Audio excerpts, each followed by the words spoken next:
Welcome to Kush News, the newscast of the African diaspora. I'm your anchor, Ochanda, daily bringing you the top stories from Africa and the Caribbean. Let's take a look at today's news on Monday, November 13th, 2023. We go to Liberia, where voters hold a tight presidential runoff. Liberians will head to the polls on Tuesday for a runoff election between incumbent George Weah and former Vice President Joseph Boakai, after they emerged neck and neck from the first round. The former soccer star George Weah won 43.8% of the vote versus the former Vice President Joseph Boakai at 43.4% of the vote. The incumbent has asked voters for more time to make good on his first-term promises to root out corruption and improve livelihoods. Meanwhile, Joseph Boakai has campaigned on the need to rescue the nation from what he calls mismanagement by the current incumbent's administration. Both Weah and Boakai have received endorsements from candidates who lost in the first round. A key point will be who the 6% of the voters whose ballots were invalid in the first round favor in the runoff. Those in Liberia, let us know on who you're going to cast your vote for. We want to know and we want to hear directly from you.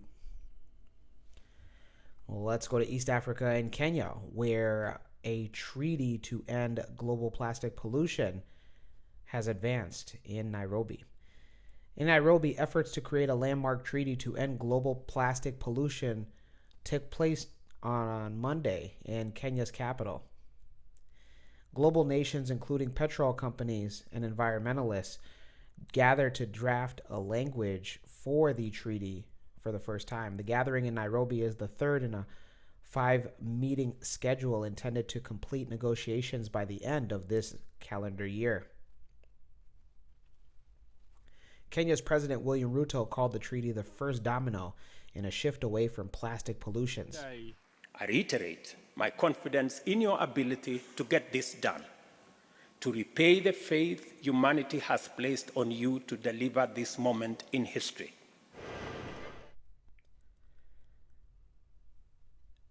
Negotiations have been strained by concerns over delays in discussing the plastics at hand. In the last round of talks in Paris, talks stalled for about 2 days as some countries hampered discussions.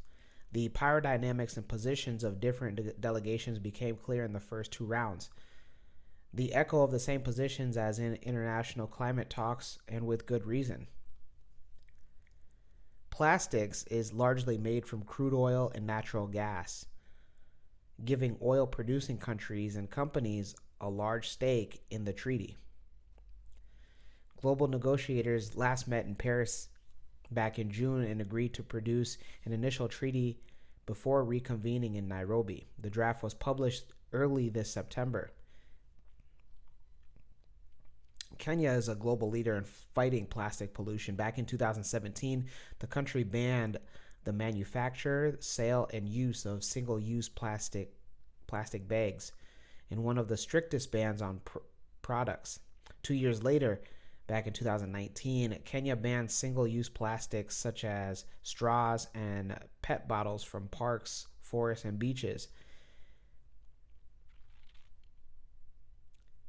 The country of Kenya also generates more than 70% of its electricity from renewable sources. Those in Kenya, let us know on your excitement that a global climate social topic and a treaty for talks and discussion on draft was held in your guys' country. That's pretty awesome. Congratulations. Let's go to the Caribbean and end it there. We go to the Caribbean community named CARICOM, where they called for an immediate ceasefire. The Caribbean community nations, known as CARICOM, has called for an immediate ceasefire between Israel and Palestine. In a statement last evening, the 15-member regional integration group expressed horror and concern at the mounting death toll on the civilian population in the occupied Palestinian territories. The war, which began on October 7th, has resulted in over 10,000 people, mainly from Gaza, being killed. CARICOM called on all states to respect and ensure respect for international humanitarian law in all circumstances in accordance with Article 1 of the Geneva Conventions. The group commended what was disregard for international humanitarian law and rights and laws of war that have resulted in the widespread destruction of civilian infrastructure in Gaza. CARICOM reaffirmed its position that the only lasting solution for peace between Israel and Palestine was a two-state solution based on the relevant United Nations resolutions and in accordance with international law. Apart from demanding a ceasefire, CARICOM has also called for a release of over 200 hostages who were kidnapped by Hamas militants when fighting first began. CARICOM also wants all parties to immediately and fully comply with their obligations under international law. Those in the Caribbean, let us know your thoughts on the governing body as CARICOM has called for a ceasefire. Where do you stand? When we come back, we'll have today's African proverb of the day. Don't go anywhere. Will you? Blessed are those who ask the questions, brother. Whitley, I love you, and if you'll have me, I want you to be my wife. What the hell are you doing? Hey, I'm sorry, Byron, I love her. Die! Just die! Let him go, man. Will you have me, Dwayne, as your lawfully wedded husband from this day forth to having a whole and richer for poorer? Baby, please, please. I do!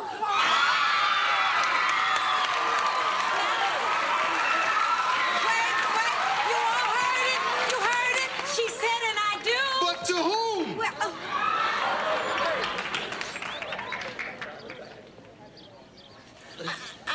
I'm sorry, Byron. No. You made a mistake. So what? Here at mccadero.com, we don't make any mistakes.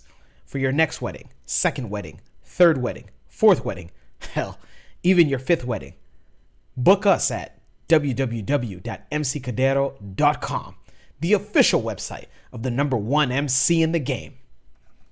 Welcome back. Let's take a look at today's African proverb of the day, and it comes to us from Nigeria. Green, white, green, Nigeria, no, the carry last, huh? What's going on, Nigeria? And it reads, he who marries a beauty marries trouble. Once again, he who marries a beauty marries trouble. Nigerian proverb. All that glitters isn't gold, huh? You know, this is, I'm going to take this a little deeper than just the surface meaning about, you know, marrying somebody that's just beautiful might not be what it's cracked up to be. You know, marrying, just marrying in general, you know, you need to be careful on who you want to spend the rest of your life with, because whatever it is that you're getting in the beginning, it's pretty tough to have those things last. You ask any elder couple that has maintained marriage for 30 years and they'll tell you the same.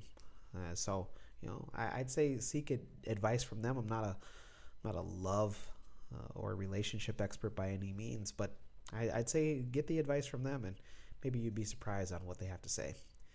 Let me know your interpretation of today's African proverb of the day, as well as your thoughts, views, questions, comments, and concerns on the top stories. Don't forget to hit that like button. Make it your best friend. For Kush News on Kush Convos TV, I'm Ochanda.